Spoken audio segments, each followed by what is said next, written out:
Welcome back, all my 40K fanatics out there. I'm DJ here with Tim's Nation to bring you my lists. They'll be taking on Lane later this week. This week, we'll be playing the game a little bit later. Just got some stuff going on, so we are getting our weekly game in, but it's going to be a little bit later. I believe we're playing Thursday night, so expect the battle report this weekend. However, I'm getting my army video done early and getting it up so that you guys can critique this and tell me that I'm insane for what I'm trying to do here. Some of it seems a little crazy, but I think it's worth trying. I think that this is going to be interesting. For starters, a number I'll give you for this army is I have 22 side cannons in it. So we have quite a few side cannons, not heavy side cannons, regular side cannons. And that's the other thing. I don't have any Dread Knights in there today. Dread Knights are very good. I'm starting to feel like in some of the games I played, the matchups I played, that the damage output that we're getting to, that toughness 8 is really rough. And even though we're a 2-up, 4-up save, a little bit of AP, knocking that 2 to a 3, and putting a lot of hit shots on them, it's getting kind of rough. And it's feeling like I'm landing with them, hitting a target in the shooting phase, and then they're going away.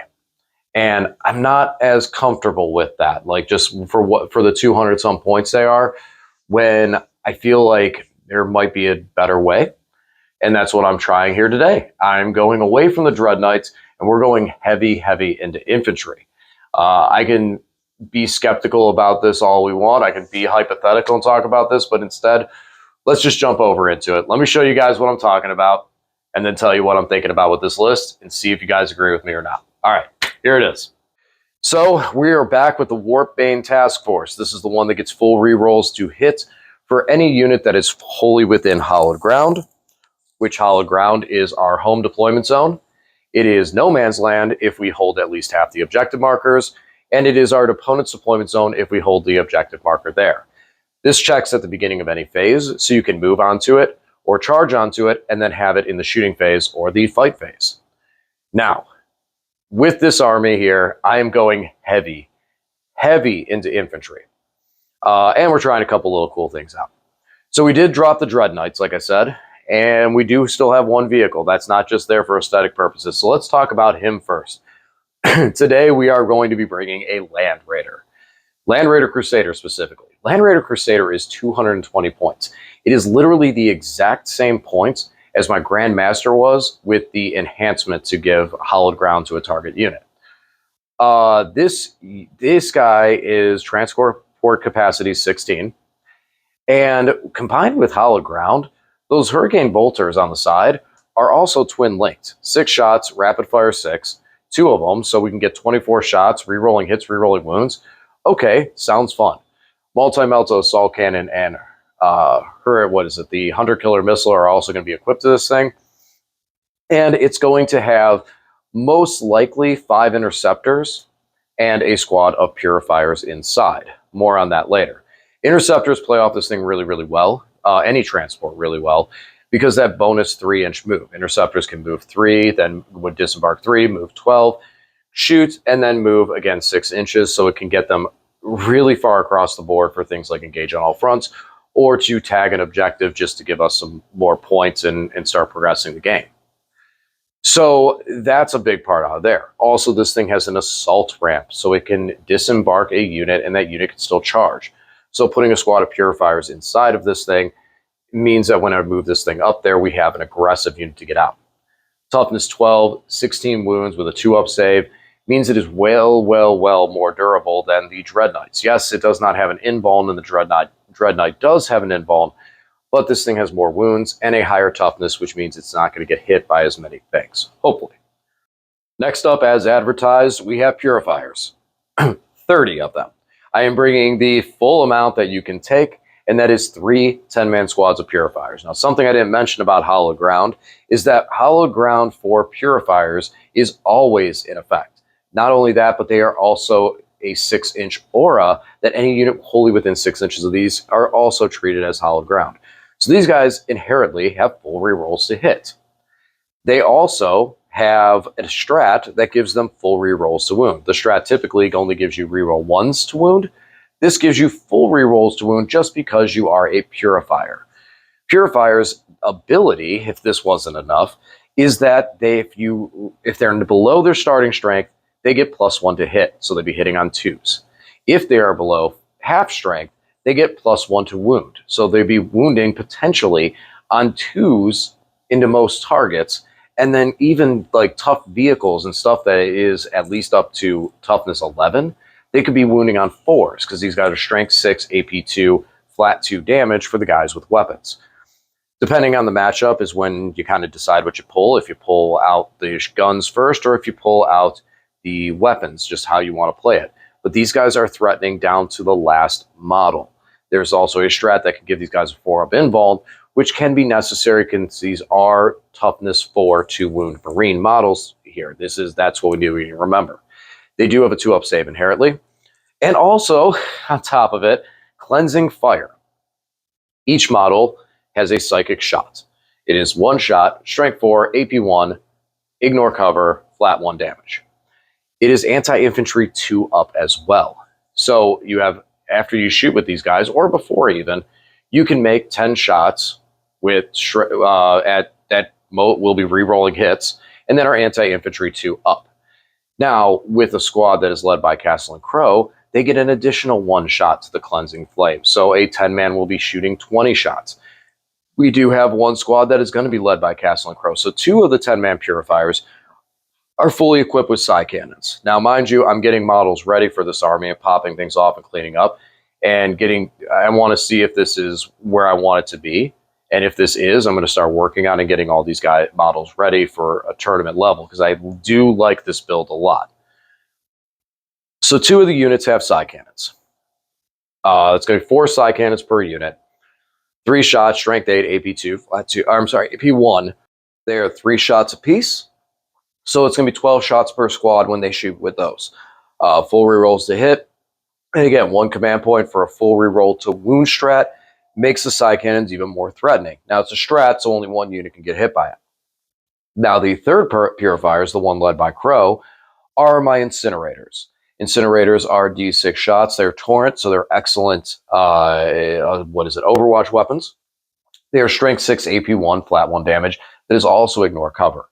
This on top of 20 cleansing flames that are AP 1 ignore cover that are anti-infantry 2-up makes this squad really very strong in shredding infantry. On top of that, this is a very powerful Overwatch unit since they get full rerolls to hit. You do have Storm Bolters in all 3 squads for the remainder of the guns, so that's additional firepower to be able to put down there. That is everything. That is a lot from these units. There are 250 points, 125 for 5, I believe it is. So it's 250 points. So we're putting 750 points in this unit, in this data sheet out of this army. And realistically, that's not too bad, all things considered. It's all the defensive abilities, how hard they hit, and everything else in their infantry. Right now in a meta that has a lot of anti-vehicle and vehicle threats, these guys are actually, I'm liking them a lot in this current setting. Now, next up is one of our trial and errors. And yeah, these guys look ugly for now. But we are looking at 3 5-man squads of Purgation. The Purge are artillery, but they probably function how most artillery should function in the sense that they need a spotter. So this unit can only count their weapons as indirect if another Grey Knight unit can see it. Okay, that's fine. Indirect, all these cannot hit on better than a 4-up. However, it can get rerolls. So these guys can hang out on an objective marker in no man's land while we have hollowed ground or in our own deployment zone and shoot indirectly with full rerolls to hit. All 3 squads have 4 psi cannons in them. Now, typically that means the AP1 is going to be gone because now you're going to give them cover. But 12 shots rerolling hits with that strength 8 that are flat 2 damage start to become a very threatening weapon, especially when you can't get to them and can't see them. On top of it, these guys have deep strike. We can pick them up. We still have that capability out of this army to pick up units up to 3 because it's 2,000 points and put them into deep strike.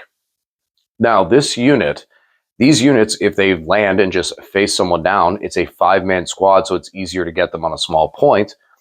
And that's 4 psi cannons going right into their face. Land them near purifiers, and we got that full rerolls to hit again.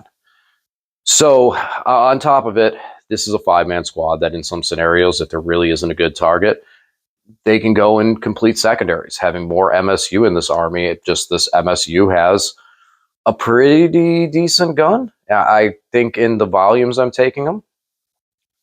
Next up, we have our 2 5-man interceptors. The interceptors also have a single side cannon with them because it's kind of a why not. This unit does kind of want to shoot because of the fact that they can move an additional 6 inches. There are jump infantry, so they move 12. Their ability, like I said, is when they shoot at a unit, after they shoot, they can then move 6 inches, but they can't charge after. And one of these is probably going to start the game in the Land Raider, so it's going to have that little extra boosted move. It's a good unit to use on turn 1 to be able to get out there and do something when we go first in situations where we can't really do too much else because a lot of our army is either on foot or going to be in deep strike and planning to do some teleporting shenanigans. Last up for the Grey Knight units, we have a 5-man strike squad, almost said a 10-man. A 5-man strike squad led by a Brotherhood champion. So this guy's got the enhancement that allows me to have precision, which he's already got precision, and any wounds, any successful to wound rolls, do a mortal wound, a single mortal wound, in addition to any other damage done by his weapons. He is getting full rerolls to hit and to wound into character units. So when this unit charges a character unit, he has a really good chance of at least being able to put 5 mortal wounds onto that unit and then make them take 5 saves on top of it that are AP2 for flat 2 damage. I know a lot of people like it on the Tech Marine. Tech Marine gets more attacks, but the Tech Marine doesn't get access to those easy rerolls, especially to wound.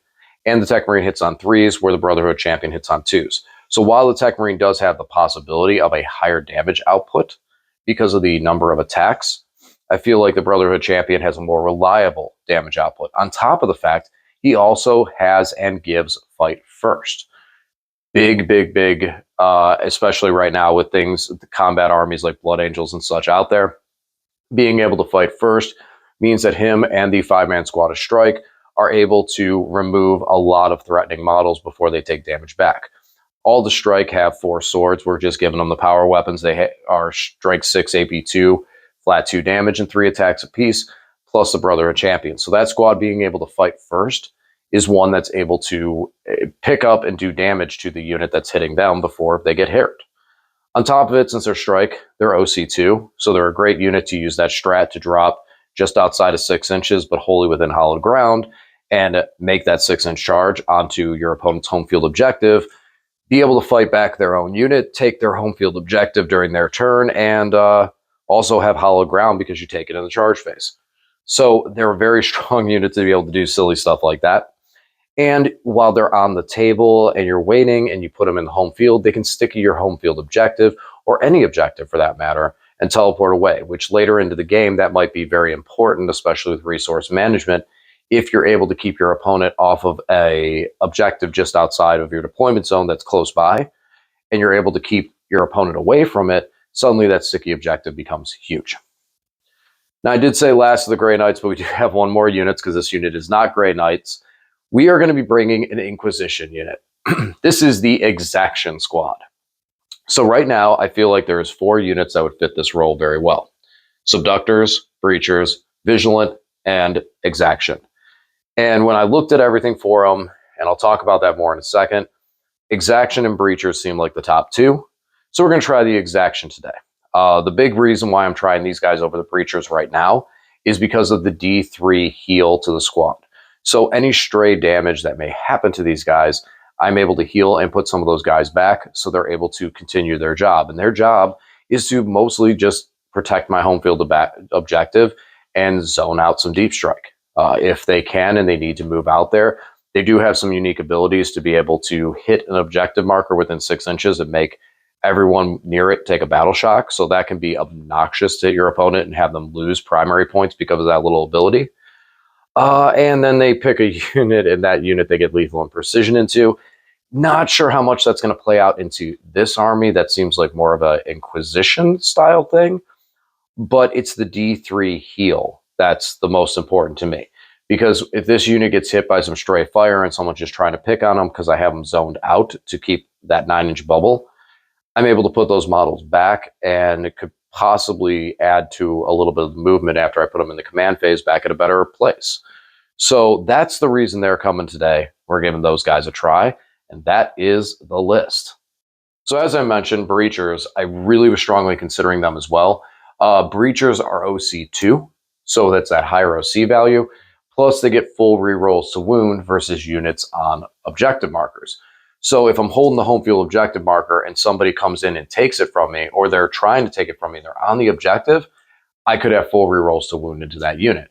Good for shooting, good for the chain fist that's in there, and there's a power weapon as well too. But ultimately, when you look at the two squads and that kind of damage aspect of it, and especially because I've run them, since I don't have an Inquisitor or character on either one of them, it does diminish it a little bit. But the Breachers, the weapon options that they have do not really, even with the reroll to wound, you still got to hit. You're looking at 2 shots per dude. And like they have a melt-a-gun option for 1 shot.